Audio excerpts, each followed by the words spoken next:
Sorry. I'm... My head's somewhere else. Yeah, no, I'm alright. I'm just distracted. No, I hadn't really thought about dinner. Not needing to eat for 2 decades will do that to you. I'm sorry.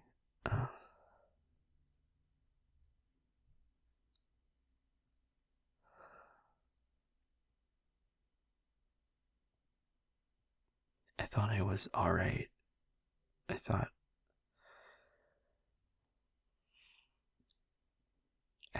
it wouldn't.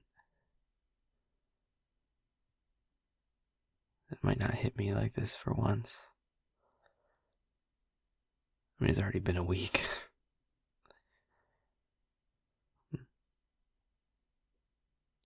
Oh. Sorry. I kind of forget sometimes that you haven't actually been in my life that long. That there's a lot of it you don't know. You fit into my life so seamlessly now. It seems like it's been longer, but it hasn't.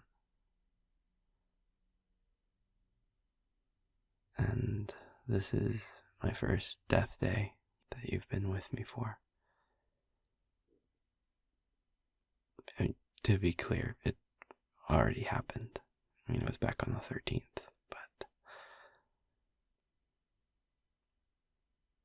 I don't know. It's kind of sinking in now.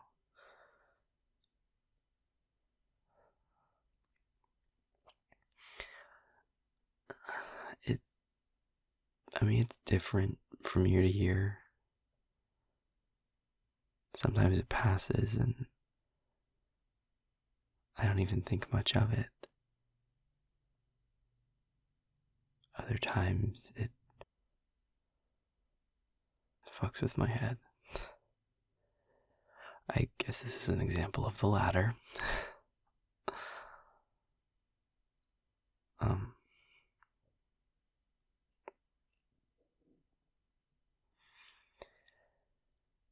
It's been 21 years. Different vamps look at it differently. I mean, some people celebrate them because they're kind of a new birth. I mean, they mark the start of a new life. I think for most vamps it depends on the circumstances of their turning, really. There are a lot of different reasons why a person might get turned. Some have the luxury of it having been planned and wanted. For them, I guess it'd be easy to celebrate it. But a lot of us aren't so lucky.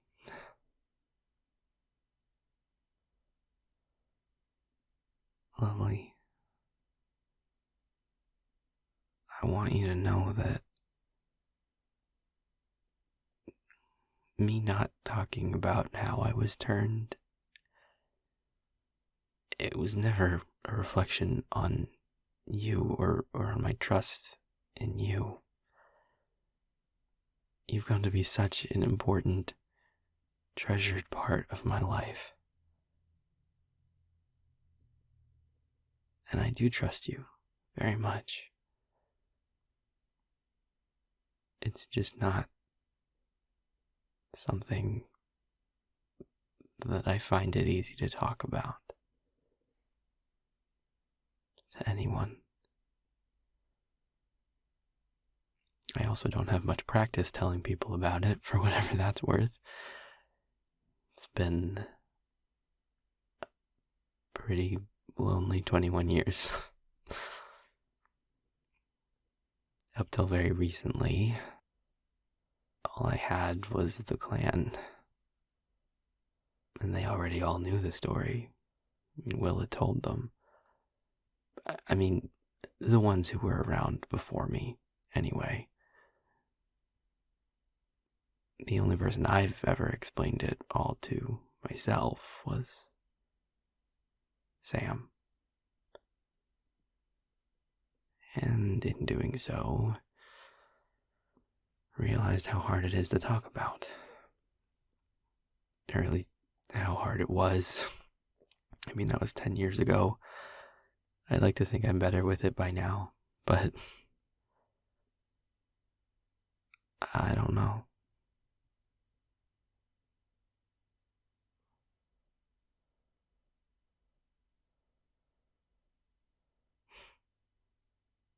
Thank you.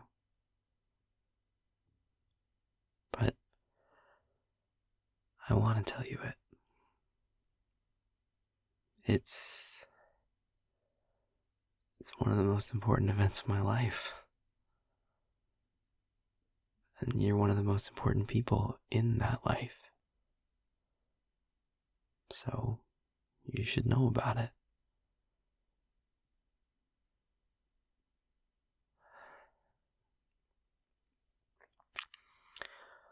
Okay. It was 2000. Nice, clean number. Makes it easy to remember how old I am.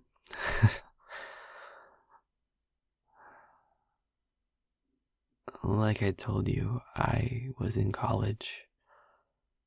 Junior year. My university was like 4-hour drive from Dahlia, and me and 2 friends decided we wanted to check out Wonderworld. I mean, the park was being raved about, and they were spamming the TV and the radio with ads about it, and a new roller coaster that they'd come out with called Surge. All 3 of us loved roller coasters, so it seemed like a great idea. And it was great at first. We had a lot of fun. Surge was having some issues in the morning, but we were able to ride it that afternoon, and it was great.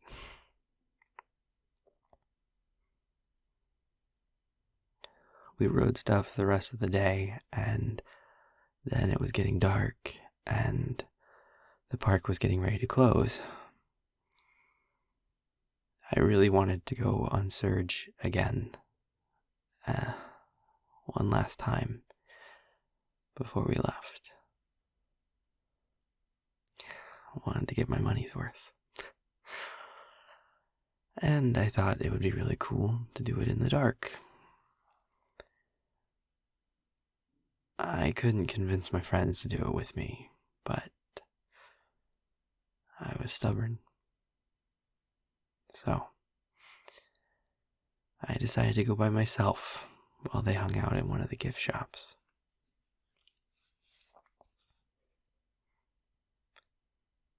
Needless to say, I'm glad I couldn't convince them.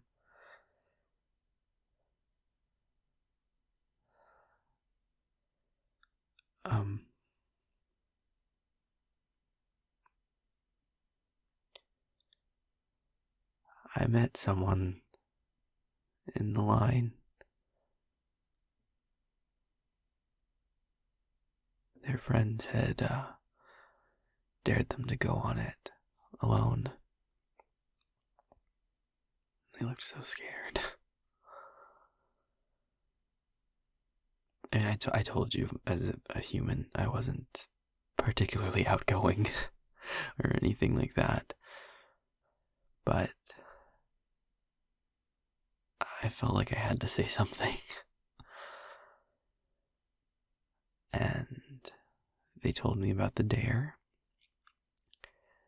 and how they hated roller coasters.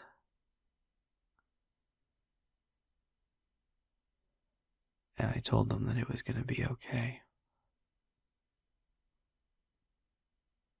that it was safe, that there was nothing to be scared of.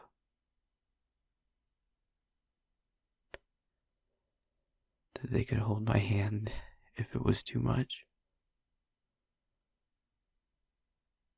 And I've spent 21 years reminding myself of what Will's been telling me since day one. That it's not my fault what happened. That I didn't do anything wrong. That I was trying to help. And that they would have written it whether I talked to them or not.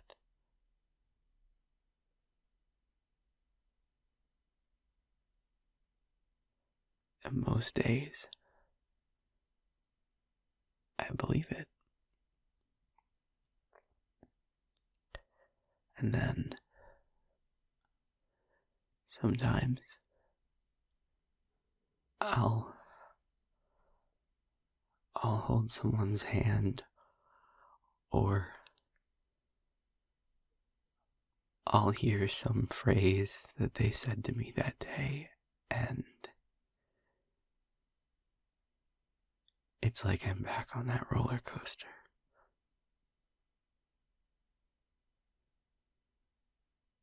And everyone's screaming. And they're holding my hand so tight. And I don't know what's gonna happen.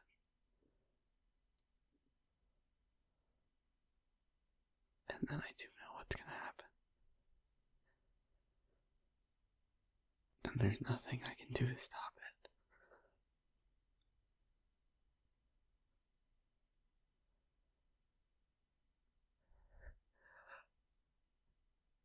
I don't know what happened to Serge that day. The track separated somehow, and there was just... It was awful.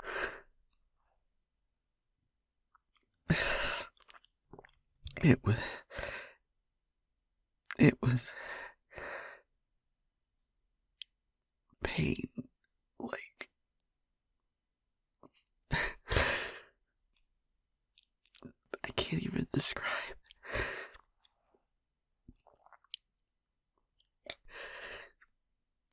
It felt like every part of me was broken.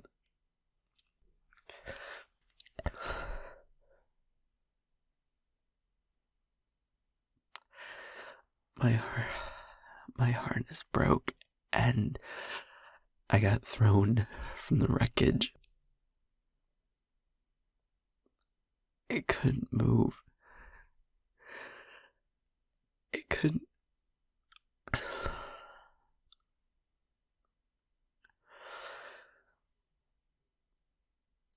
It was complete chaos. There was screaming, and there was smoke, and people were running.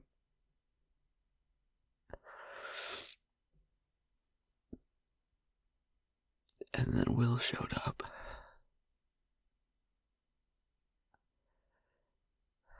He was there at the park that night to look for something to feed on. The park was great for that back in the day, before they got all the blood sourcing figured out. He saw me and saw that I was still alive. Barely, anyway. Not for long. But alive.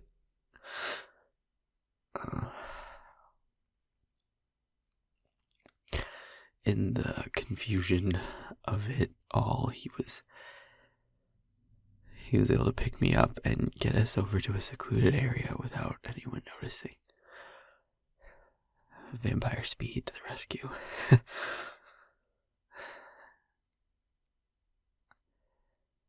And then he turned me.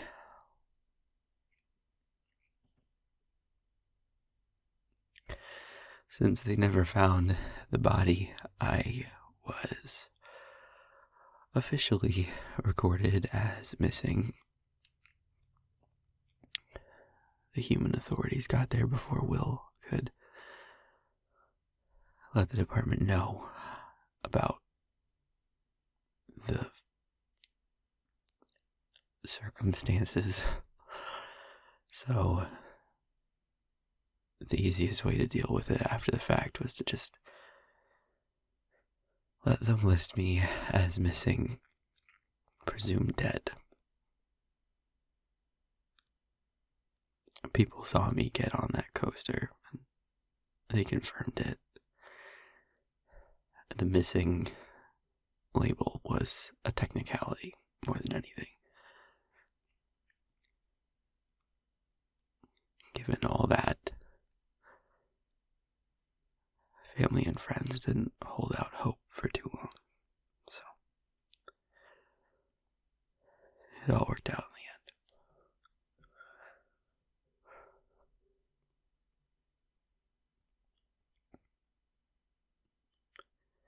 That was the first thing I asked him when the turning was done. Once my body had put itself back together enough for me to talk again. Why? Why me? Why anyone? Why do it at all?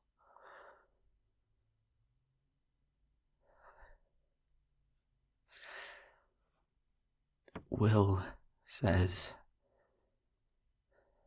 that he saw something in me, in my eyes, that I wasn't done,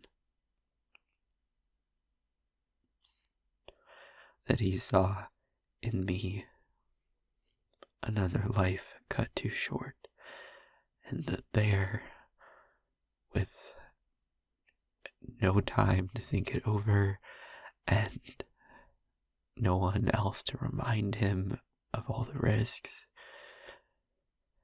and an innocent man dying at his feet, he gave in.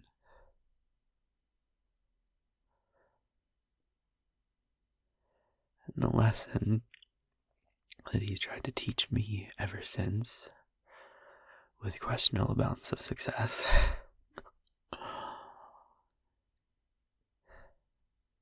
is to be careful with this power that we have. To not let our feelings obscure our judgment, because for every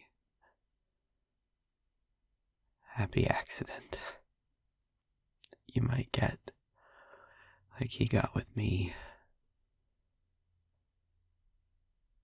you could get something terrible. It's not a power we can afford to grant lightly, especially not as time goes on.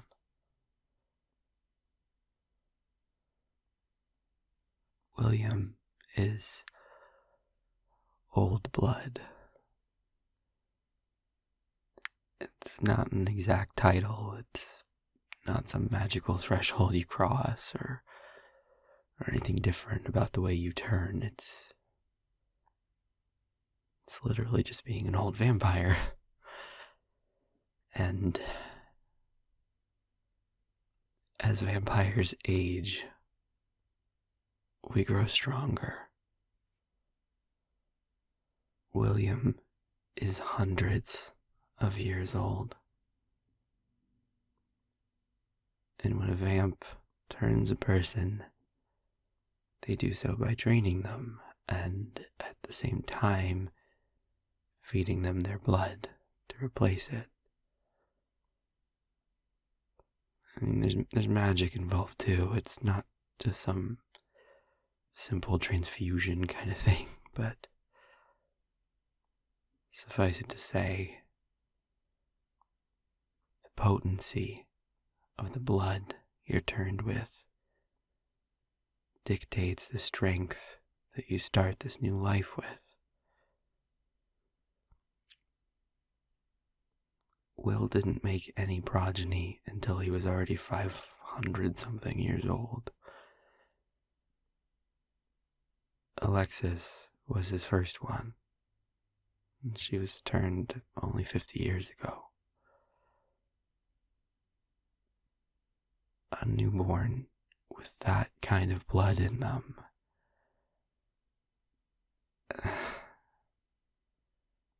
Let's just say her title of Hellion was absolutely earned. And is exactly why Will decided he was never going to make another progeny. Because with every year that passed, anyone he turned would just be that much more powerful. So in his mind, that much harder to handle than Alexis, who was already a nightmare.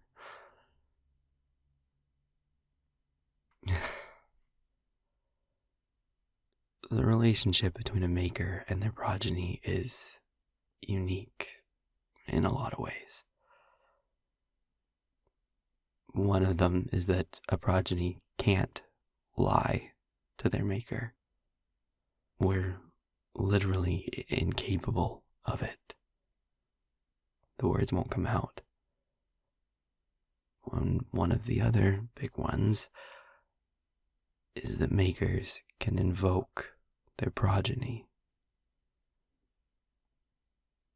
When a command is issued as an invocation, we have to obey it.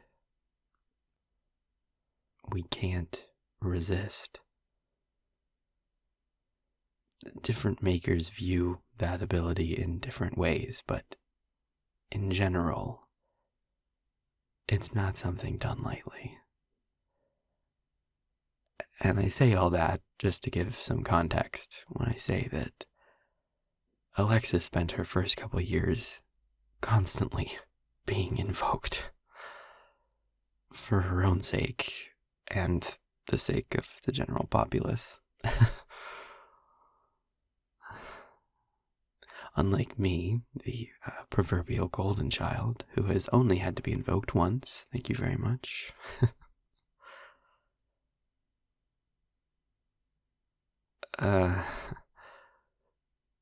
That's probably a story for another day. This has already been a lot to hear, I'm sure. Anyway, that's part of the reason why it was such a big deal when William turned me. I started out as, frankly, an incredibly powerful newborn. Alexis might be 30 years older than me and have had all that time to get stronger, but because of the blood I was turned with, she's not any stronger than I am. In fact, she's probably less powerful than me, but please don't ever tell her I said that, because she would definitely try to kill me. It's not a one-to-one from maker to progeny either, though. I mean, don't get me wrong, I'm nowhere near as strong as Will, even though it was his blood that turned me. But because my maker was well over 500, I'm much stronger than most vamps my age.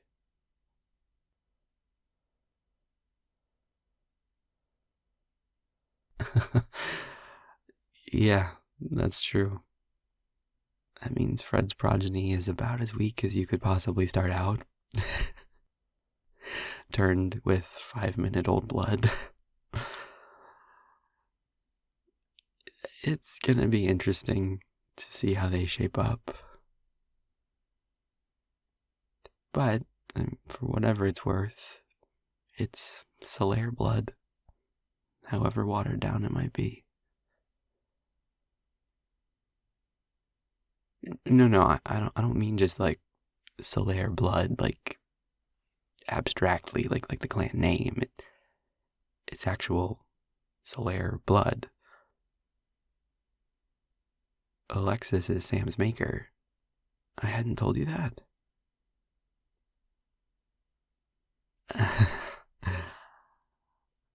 Oh, that one's a hell of a story.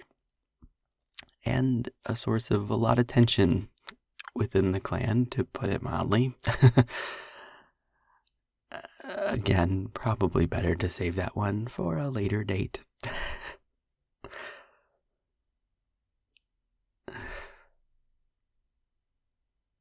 Thank you, lovely, for hearing me out on all of that. And more importantly, for being a part of my life.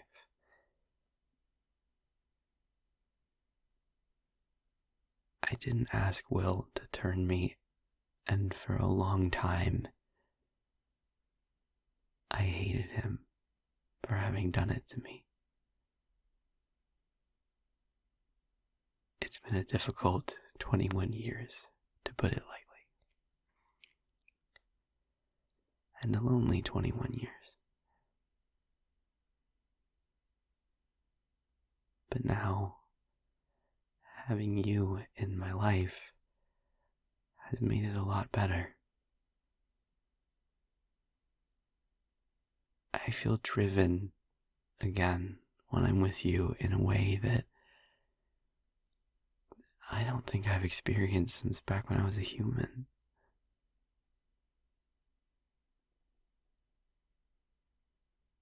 I don't think I'll ever be the type to celebrate my death day, given the circumstances, but knowing the good that has come from this second chance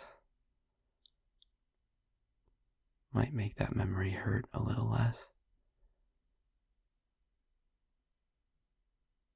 It might make the bitter thoughts just a little more bittersweet. Can I get a hug?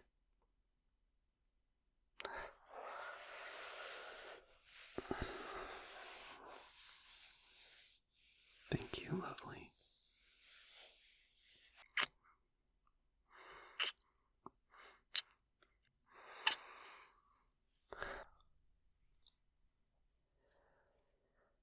Speaking of Will, he was still wanting to meet you. I know you had agreed to it before, the last time I brought it up, but I just wanted to double check that it's still something you're comfortable with. Okay. I'll let him know. We'll figure out a time.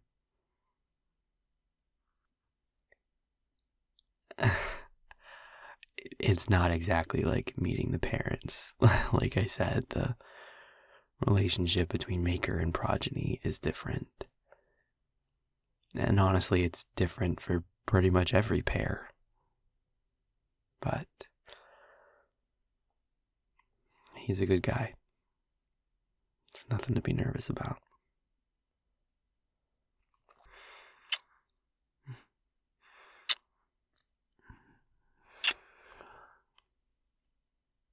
Thank you. Lovely. Now let's get some dinner figured out, huh?